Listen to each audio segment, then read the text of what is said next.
Have you ever paused to consider why some children are born into a world of abundance, while others are thrust into a cycle of poverty and struggle? How does the place of one's birth determine the course of their life? Today, we delve into the harsh realities of discrimination faced by children from slum areas.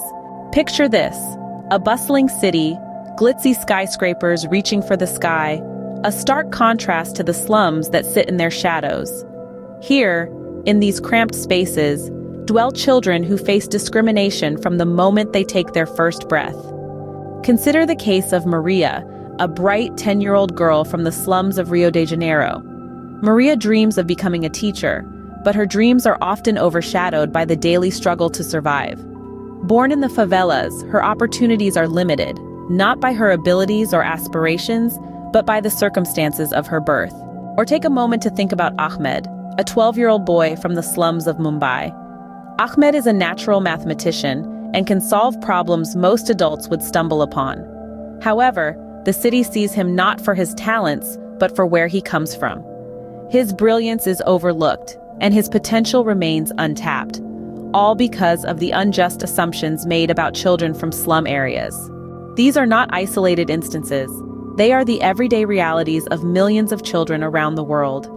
Their dreams and aspirations are often sidelined due to the discrimination they face based solely on their place of residence. Discrimination against these children is not just unfair, it's a violation of their basic human rights. It robs them of their potential and perpetuates a cycle of poverty and struggle that is incredibly hard to break.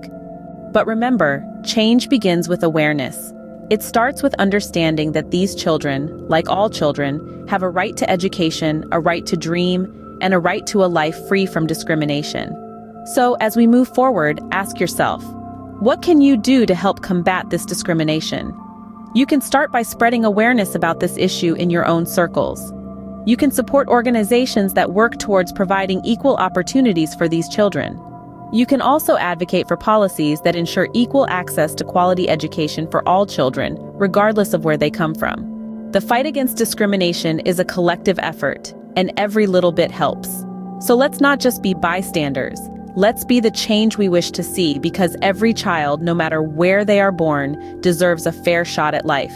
Remember, the future of our world lies in the hands of our children. Let's make sure it's a world that treats them fairly, giving them the opportunities they need to thrive.